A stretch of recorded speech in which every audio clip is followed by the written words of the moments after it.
Hello, chess friends, and welcome to Zarov's Chess Channel, and welcome to the Magnus Carlsen Invitational Tournament in 2020, the finals. So, this great tournament has reached its end. It was, I think, really a great tournament. It was, for me at least, the best tournament in 2020. Maybe even, I think it was even the best tournament in the last 5 years. Such a great format that Magnus Carlsen has created here with his four rapid games, then this Armageddon game, then maybe this Blitz games in the tie breaks. So the dynamics of this tournament was really great. It is better than this classical tournaments like maybe this FIDE organized tournaments. I've mentioned this in my first video that I've analyzed in this tournament. I think chess players should really organize tournaments because they really better. I think in even Magnus Carlsen admitted that this tournament was more stressful to him than other tournaments. He didn't know why, but he said that it was really a stressful thing to play against Ding Liren, for instance, in the semifinal when they meet in the classical time formats. They seem to be relaxed. I've watched one game again between Magnus Carlsen and Fabiano Caruana here in Croatia in Zagreb in the classical time format, and the players really seemed relaxed. They walking all over the hall, and they really don't seem so tense like in this time format. That's why I think this was really a beauty, and today's finals offer really a great match between Magnus Carlsen and another great grandmaster, of course, Hikaru Nakamura from the USA. Hikaru deservedly, I think, plays in the finals because he played really some great tactics. Hikaru Nakamura is really this chess romantic. He plays these tricky openings like the King's Indian, Dragon Sicilian, maybe even the Evans Gambit. I've seen him many times playing tricky and tactical openings. So Hikaru Nakamura is, of course, always fun to watch. And for me, this tournament again showed really the power of Magnus Carlsen. It again showed that Magnus Carlsen is the best player these days, of course. And it also shows that, for instance, Ding Liren and Fabiano Caruana need just more things in order to win against Magnus Carlsen. They are very strong, but they're not really so strong, I think, like Magnus Carlsen. And it also shows, of course, the power of Alireza Firouzja, who's only 16 years old. Alireza played also, I think, a great tournament, although he didn't reach it to the semifinals. But we shouldn't forget that he's only 16 years old. What to say about this other grandmaster? Of course, they also deservedly played in this tournament. For instance, Anish Giri, maybe he didn't play his best of tournaments, but he's really a tough one to battle. Giri is really hard to break in this classical time format. Maybe this format wasn't good for Anish Giri. For instance, Maxim Vachilagrov shouldn't be probably satisfied with this outcome, but maybe Maxim Vachilagrov played really just for fun because his main goal, of course, is to win this candidates tournament and maybe to play against Magnus Carlsen for the World Championship throne.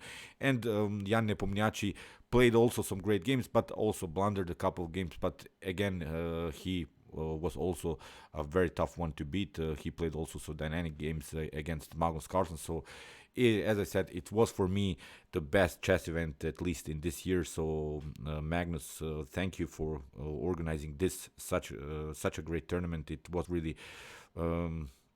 A great tactical battle between all of these players, great shocking moments we had here, great reactions because we could really see the reactions of, for instance, if you have seen Hikaru Nakamura's reaction after the blunder against Fabiano Caruana. So it was really a heartbreaking tournament, and again, Magnus, thank you for this. So today in the finals, I wanted to show you this decisive game from round 3. The first game ended in Magnus Carlsen won the first game, Hikaru Nakamura won the second game, and this third game was the decisive one. So let's check out what happened. Magnus here with the white pieces opened with the move d4, knight to f6. We have c4, e6, knight to f3.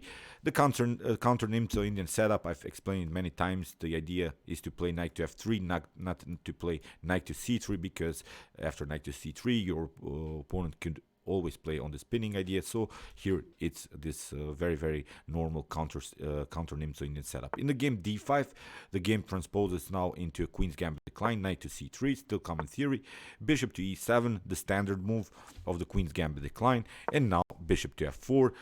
Also a common idea. Basically, what white is waiting here for is after castling and e3, white is waiting now for the next black's move. So black basically in these positions proceeds here with c5 or with c6. After the move c6, many grandmasters now these days, I'm a d4 player. I always play the move c5 here, trying to lock the position on the queen side. This activity of this bishop is very powerful. And after this move c5, we would have this so-called Harvard's attack, the normal variation of the Queen's Gambit decline, which is also played many times. But here Hikaru played this move knight from b to d7, preparing even further this move c5. Even here is an option to play immediately c5, but in the game Magnus played the move bishop to e2. And one of my chess friends from the USA, Brock Henley, asked me, why does black always take this pawn on c4, d takes c4? Why is that always happening? The idea behind this move d takes c4 is really, first of all, we wait this move by the bishop. The bishop can come, of course, on e2 or d3. When that happens, let's, of course, count these tempos. First of all, white has played one time with the bishop. Now, after d takes c4, we have castling. So white needs another tempo in order to take the pawn.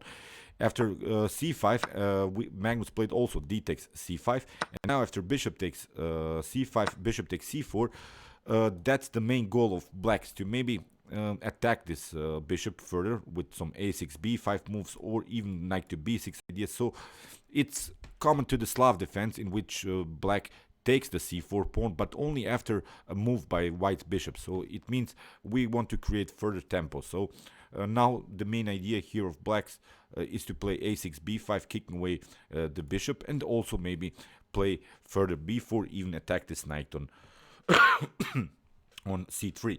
If white closes here the position after the move a6 with the move a5, a4, it is of course a preventing idea, but then you leave your maybe b4 square here weak. Still knight to b6 is a possibility, maybe to get the queen to b6 or similar ideas, queen to a7, creating a bishop and queen battery here on the star square. So Magnus is not interested in these scenarios where he weakens his pawn structure further. He plays a very aggressive move, knight to g5, which is basically an inaccuracy. You shouldn't proceed here, because if black plays this couple of moves very accurate, I think that white doesn't have any good ideas here.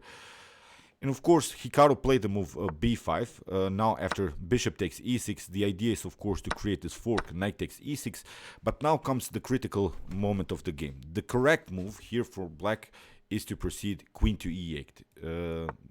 That's the main goal. You will lose the rook, of course. That's not the point here. But the next queen move is very important. In the game, queen to e7 was played. I will explain what's the difference. Queen to e7 played by Hikaru Nakamura, which is basically a mistake, and it allows now Magnus Carlsen to proceed in a very active way. Here, after queen to e8, the problem is if white takes now knight takes f8, you can capture the knight with the bishop. You can hide your bishop. Here, the bishop will be very protected. It's not an endangered. And now, after potential, I don't know, knight to d5 moves, which is, of course, the main threat, you could really escape. You don't have threats because you don't have to even take. You can play something like here, queen to f7. And now, in this particular move order, after the move queen to e7, you see, the problem is now that after Carlsen took here, the rook on f8, we have queen to f8, knight takes f8 is not possible because you get knight to d5. That's the main difference. And the problem is now, if you take knight takes d5, queen takes d5 will follow with the double attack on the king and the rook. So you have to cover the light squares. You have to play either e6 here with the queen or e4. Wherever you play, white will simply proceed with knight takes f6, and you cannot take with the queen. Again, same problem, queen to d5. And the main idea here is, as I said, after potential g takes f6, okay, now white doesn't have anymore this threat to play this fork on the king and the rook, but this pawn structure is simply too much weakened. And you see now the differences here after the move queen to e7 or queen to e8. So you see, queen to e8 would be much more powerful after knight takes f8, bishop takes f8. Okay, you could play on your knight to d5 idea, but I'll simply play queen to f7.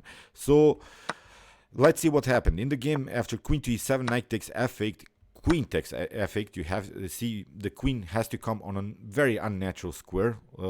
That's the main goal now of Magnus Carlsen, and Magnus has a slightly advantage here. Here he proceeded with the move knight to e4.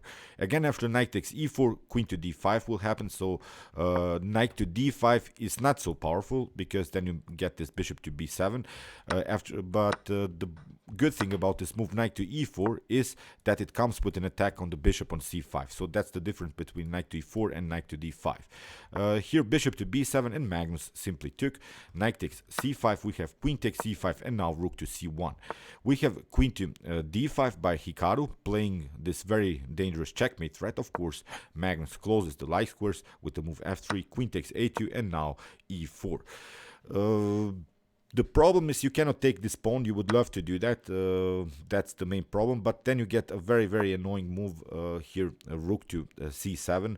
Double attack on this knight and also on the bishop. You cannot protect the bishop. That's the problem. I'm not seeing a good way how to proceed here. If you play something like a bishop to c8, again, there are some tactical threats with e4 or even queen to d5 if the position allows it. But really, you created further weaknesses in your position. So here, if you try, for instance, here to play rook to b8, then you get rook to c2, discover the attack on the queen, and you lose the rook. So that's why after the move e4, Hikaru played knight to f8. Hikaru has to retreat because this is really a serious threat, this move rook to c7, and now rook to f2 played by Magnus, trying to double up rooks on the c file, or maybe a queen and the rook battery on the d file here. So in the game, rook to c8 was played, and now rook takes c8, we have bishop takes c8, and now comes queen to d8. And here I pointed out this mistake, queen to e8, queen to e7. So this was, I think, maybe the first mistake that Hikaru has played in the game. Here Hikaru plays maybe, I think, the next inaccuracy sort of, which allow Magnus Carlsen really to regroup, because basically in chess it's not good to give up two minor pieces for the rook. So when you play very accurate this continuation, then I think that white doesn't have so much.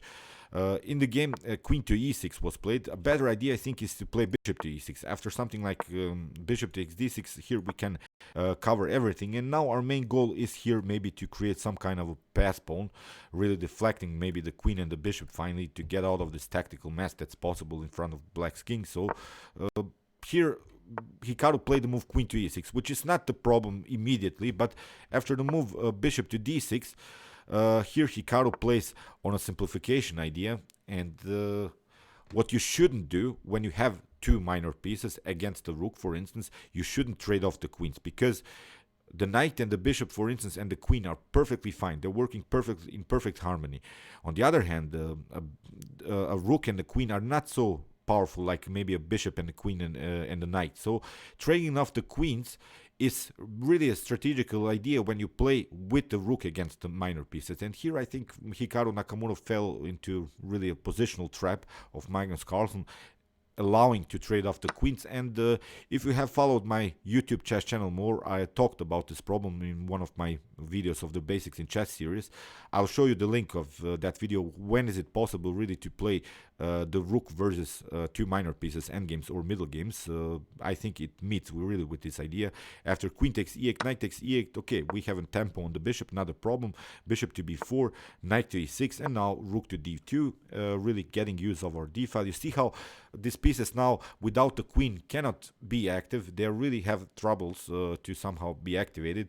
In the game, king to f7 was played, and now king to f2. We have knight to f6 and king to e3. Magnus plays really actively with the king. He wants, of course, to use his 4 versus 2 pawn majority on the king side, creating here some pass pawn situations. And now comes, I think, again, an unnecessary move by Hikaru Nakamura. He played the move g5. And again, one of the ideas when you play 4 versus 2 pieces on like an endgame, the idea is not to move pawns. We want maybe to play something like, I don't know, king to e7, bishop to d7, maybe here regroup a little bit, trying to activate the pieces. Don't touch pawns, because we're waiting white to move pawns. Then we could create some kind of a blocking system. But what you don't want to do is further weaken the pawn structure where you're weaker. So maybe here Hikaru should have tried to get some kind of activity on the queen side. Here with the move g4, basically he weakens the pawn structure further, and he's inviting now Magnus Carlsen to create pass pawns. And I wanted to show you how great Magnus does it, how great he'll create pass pawns here. In the game, rook to d6, very, very natural move here by Magnus Carlsen, getting, of course, this rook on its most active rank here, on the 6th rank. Now we can always go behind this pawn, so this is also preventing idea. Never allow black to proceed with some a5 ideas. Knight to d7. Basically, the problem is, you see all of the pieces are on like squares. So black is controlling, white is controlling the dark squares here on the board. G3, Magnus is now finally preparing to create this pass pawn. That was all possible because of this G5 move. I pointed this out here. Knight to E5. The idea is, of course, to play the move knight to C4, the fork. That's why B3. We have H5, and now comes this great endgame technique that, of course, Magnus Carlsen has. He plays here immediately g4.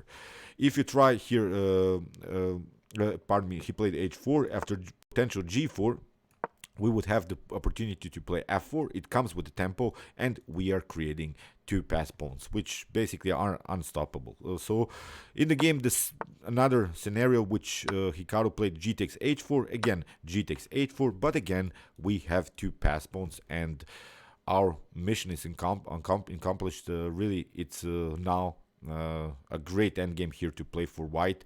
We can always kick away these minor pieces with our two pawns. Knight to g6, really sort of a desperate try by Hikaru, but now bishop to e1. Magnus protects everything. He's not leaving, of course, some pawns hanging. We have a5, and now it's again maybe a slight inaccuracy by Hikaru, because what probably Hikaru thought that Magnus would take this pawn on a5, then I can take this one. I created myself sort of a pass pawn, which will maybe cause some troubles in black's position. But here in the game, Magnus played the very cool move rook to d5. Never allow here these minor pieces to come into the game. Never allow Hikaru Nakamura to create a pass pawn. We have a4, not a problem here. Magnus simply took. We have knight takes knight to f4, and now rook to g5, attacking the knights. The main idea is now to play here simply h5, getting this pawn rolling here. In the game, a takes b3 was played, and now h5, knight to f8, and now bishop to c3. Very important move now for Magnus to stop everything, and now b4. If you take here bishop takes b4, that was maybe sort of a Hikaru's idea to get a draw here, because then maybe black can proceed with the move rook to b2. Rook to g1 has to be played, but now this would be maybe sort of a drawish idea to play knight to g2 with the check after king to e2, again to play knight to f4 here after king to d2, maybe again knight to g2 if the rook leaves now here this square, then to play maybe here something like knight to h4, trying to attack this pawn. But still, I think even in this position, white has a winning game. Instead of this bishop takes b4 idea, Magnus played bishop to b2, and now we have knight to e6, and in this moment Magnus immediately uses this moment to go into a favorable endgame, rook to f5, giving up now the rook for two minor pieces, and what he has created here are three pass pawns, which are basically unstoppable in this position. It's really game over, but Hikaru tried to battle here, bishop to a6, we have king to g5, bishop to d3, Magnus played king to g6. The idea is, to, of course, to play h6, h7, and then h8, because this bishop is, of course, supporting this very important square. In the game, Hikaru played bishop to b5, we have f4, bishop to e8, and now, very important move, king to g5. Hikaru played bishop to c6, simply moving these pawns. Now it's time to push our f pawn, and here very important move, e6. Hikaru played bishop to c4, and now this king comes very actively into the game. We have bishop to e2, and now king to e7. In this position, Hikaru resigned because here, if you take bishop to h5, then we have f6, f7, f8, so it's unstoppable. Basically, what you can do is give up the bishop only for one pawn, but the other pawn will be promoted to queen. So great game, but let's go back through these critical moments of the game. Here, after knight to e6, as I said, Hikaru played queen to e7, not queen to e8, and I think this move also costed him the game. Here, let's go to these critical moments. Here, to trade off the queens here, for instance, it's also not a good idea. And down after the move, I think here g5, he basically invited here Magnus Carlsen to get his pass pawns, and Magnus, of course, the best chess player these days, punishes such things and wins this tournament, because in the last round the players played a draw, so the result was 2.5 to 1.5 for the world champion Magnus Carlsen. So great tournament again, Magnus. Thank you for giving us such a nice time in these hard times due to this coronavirus thing, and it was really great to follow every day. It was so dynamic. Again, thank you. I'm repeating myself a little bit, but okay.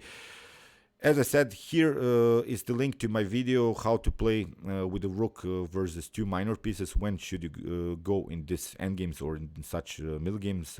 Here's the link, and you can also watch my other commented chess games, my analyzed commented chess games so far. Here's also the link, and you can also watch my best chess games of all time if you want to see the best chess games that have been ever played in chess history. See you soon with some more videos, and chess is the best, of course.